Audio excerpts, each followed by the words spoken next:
So I guess this is a result of globalization that you can find Coca-Cola tins on top of the Everest and Buddhist monk in Monterey. And so I just came 2 days ago from the Himalayas to your kind invitation, so I would like to invite you also for a while to the Himalayas themselves. And to show the place where meditators like me, who began with being a molecular biologist in Pasteur Institute and found their way to the mountains. So these are a few images I was lucky to take and be there. This is the Mount Kailash in eastern Tibet, wonderful setting. This is from Marlborough country.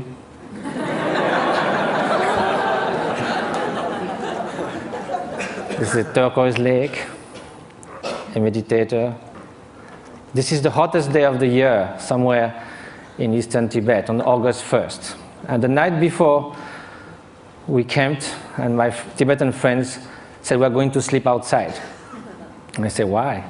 We have enough space in the tent. They said, yes, but it's summertime.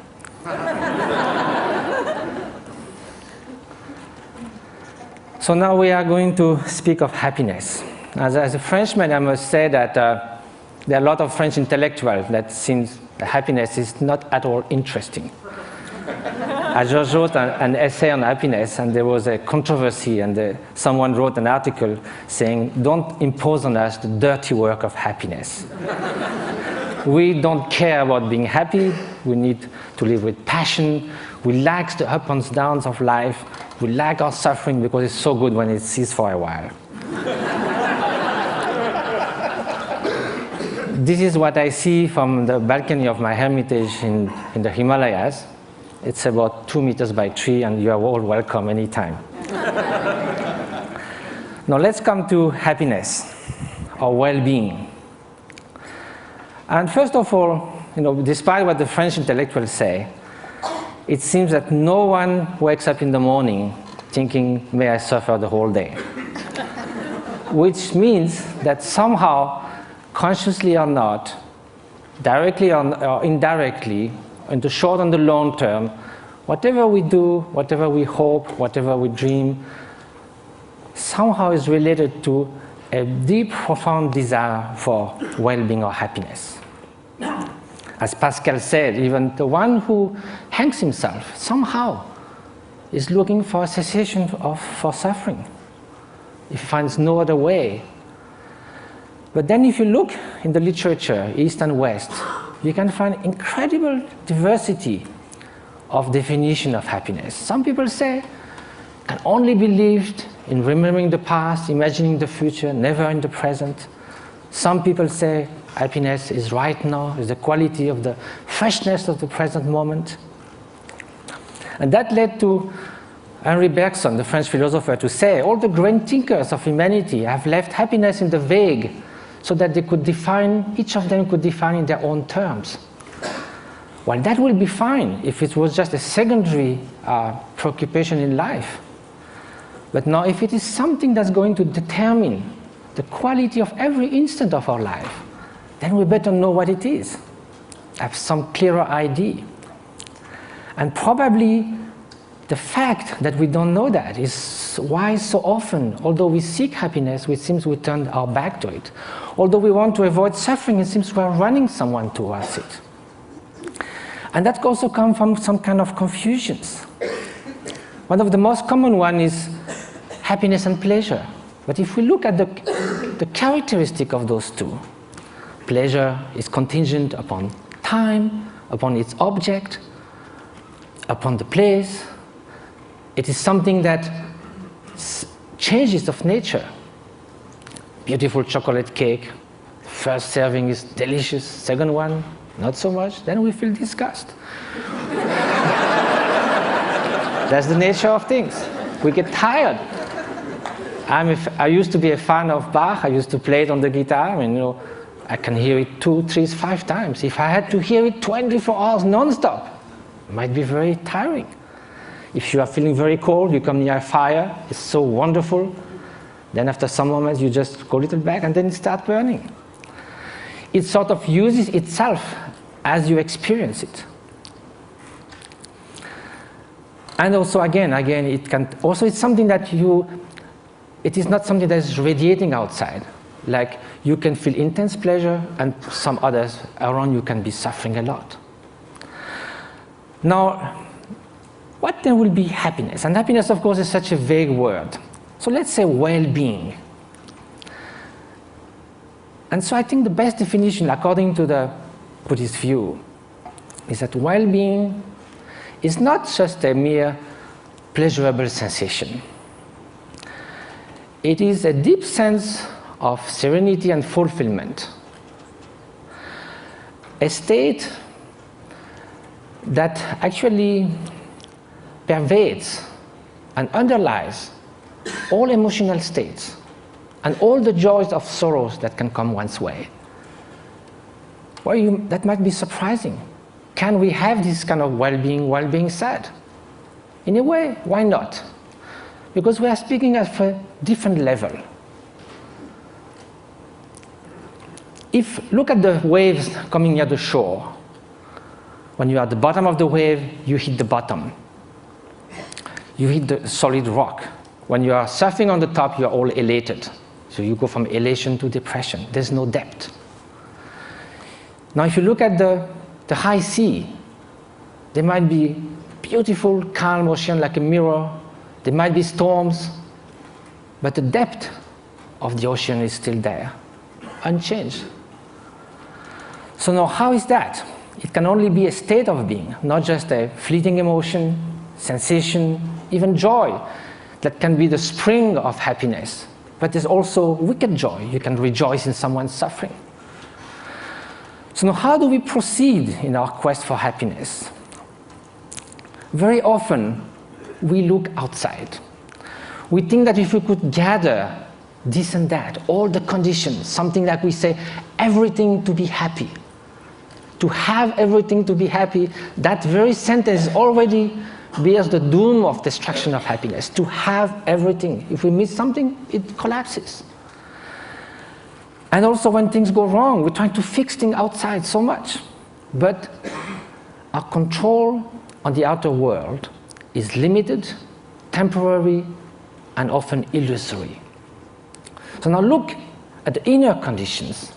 Aren't it stronger? Isn't it the mind that translates the outer condition into happiness and suffering?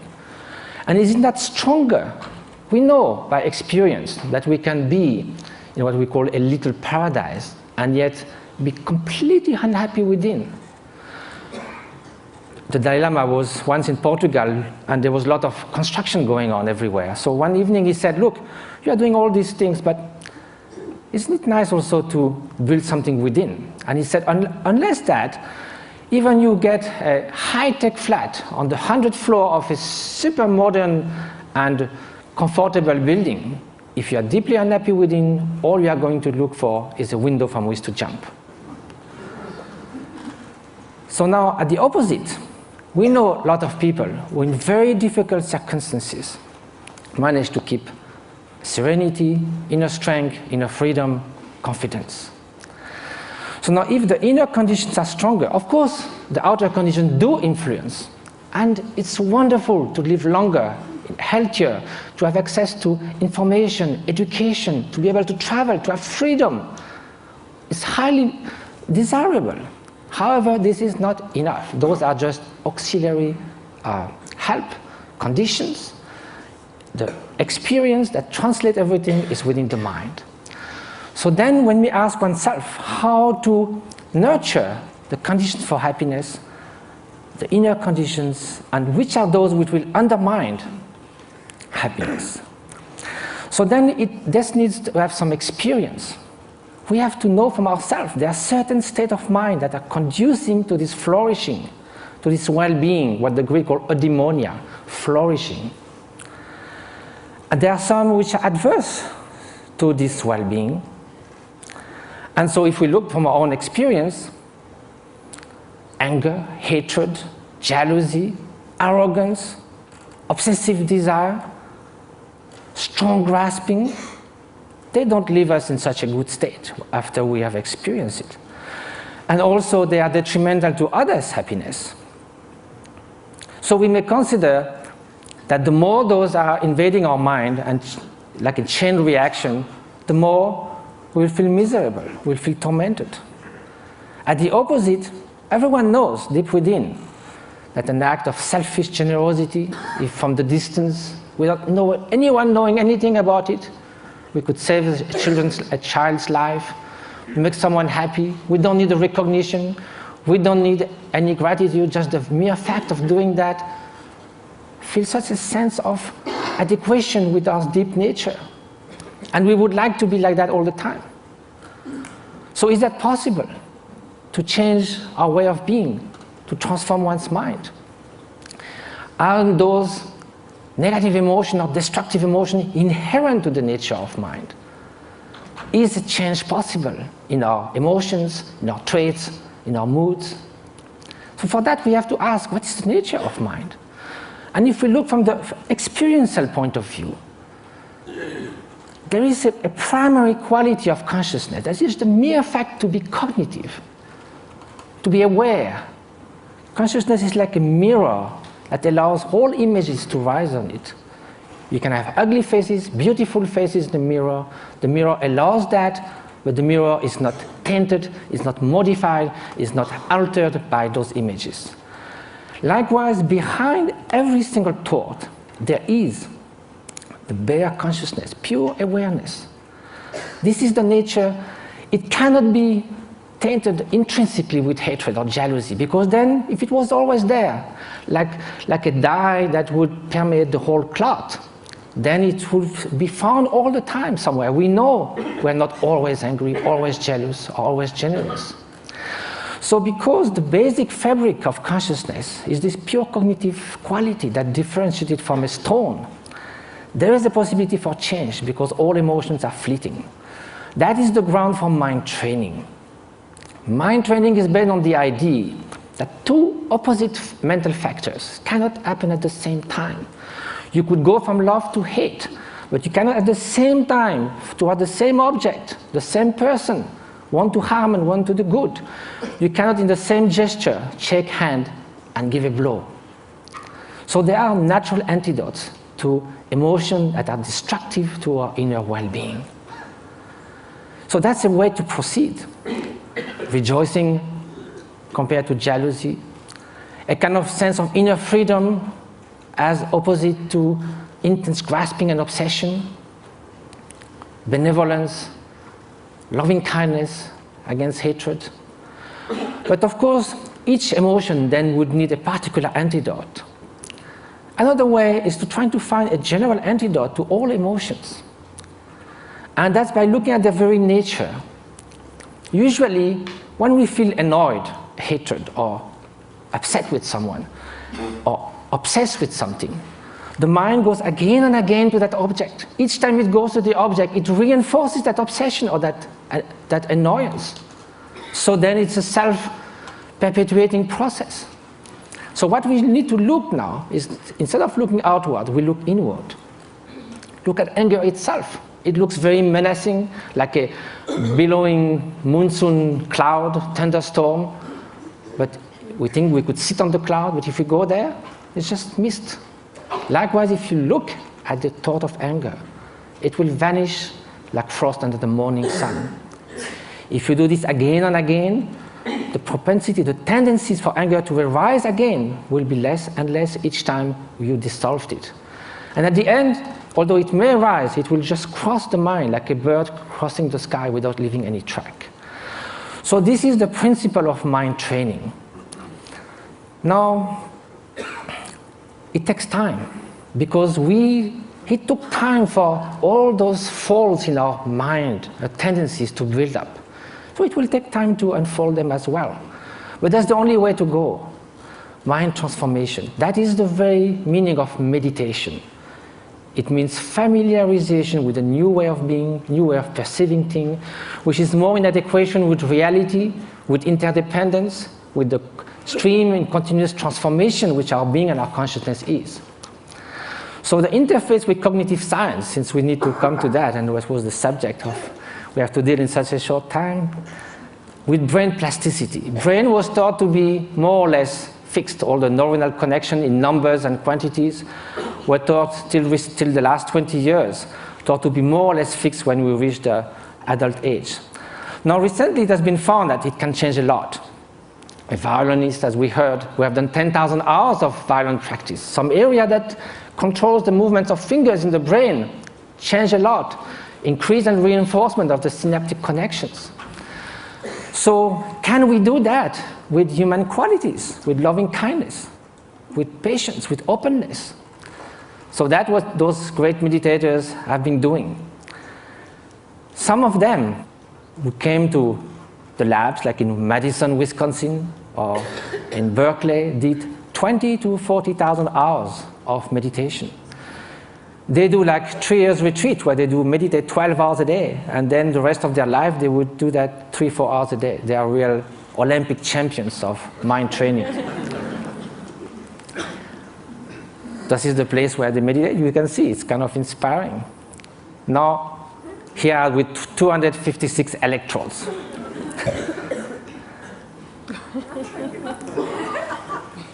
So what did they find? Of course, same thing, the scientific embargo. A paper has been submitted to Nature. Hopefully it will be accepted. It deals with the state of compassion, unconditional compassion. We ask meditators who have been doing that for years and years and years to put their mind in a state where there's nothing but loving kindness, total availability to sentient being. Of course, during the training, we do that with objects. We think of people suffering, we think of people we love, but at some point, it can be a state which is all-pervading. Here's the preliminary result, which I can show because it's already been shown. The bell curve shows 150 controls. And what is being looked at is the difference between the right and the left frontal lobe. In very short, people who have more activity on the right side of the prefrontal cortex are more depressed, withdrawn, they don't describe a lot of positive affect. It's the opposite on the left side, more tendency to altruism, to happiness, to express, and curiosity, and so forth. So there's a basic line for people, and also it can be changed. If you see a comic movie, you go more to the left side. If you are happy about something, you'll go more to the left side. If you have a bout of depression, you'll go to the right side. Here, the minus 0.5 is a 4 standard deviation of a meditator who meditates on compassion. It's something that is totally out of the bell curve. So I have no time to go into all the different scientific results. Hopefully they will come. But they found that this is after 3.5 hours in a fMRI. It's like coming out of a space ship. Also, it has been shown in other labs, for instance, Paul Ekman's labs in Berkeley, that some meditators are able also to control their emotional response more than it could be taught. Like the startle experiments, for instance. If you sit a guy on a chair with all this kind of apparatus measuring your physiology, and there's kind of a bomb that goes off. It's a so instinctive response that in 20 years, they never saw anyone who would not jump. Some meditators, without trying to stop it, but simply by being completely open, thinking that that bang is just going to be just a small event, like a shooting stars, they're able not to move at all. So the whole point of that is not sort of to make like a circus thing of showing exceptional beings who can jump or whatever. It's more to say that mind training matters. That this is not just a luxury, this is not a supplementary vitamin for the soul. This is something that's going to determine the quality of every instant of our life. We are ready to spend 50 years achieving education. We love to do jogging, fitness. We do all kinds of things to remain beautiful. Yet, we spend surprisingly little time taking care of what matters most, the way our mind functions, which again is the ultimate thing that determines the quality of our experience. Now, compassion should also be put in action. That's what we try to do in different places. Just this one example is worth a lot of work. This lady with bone TV left alone in a tent was going to die with her only daughter.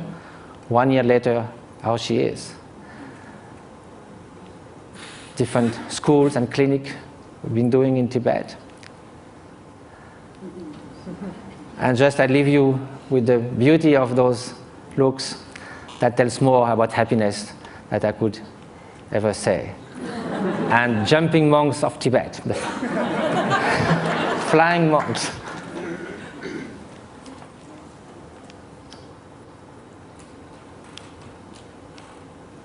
Thank you very much.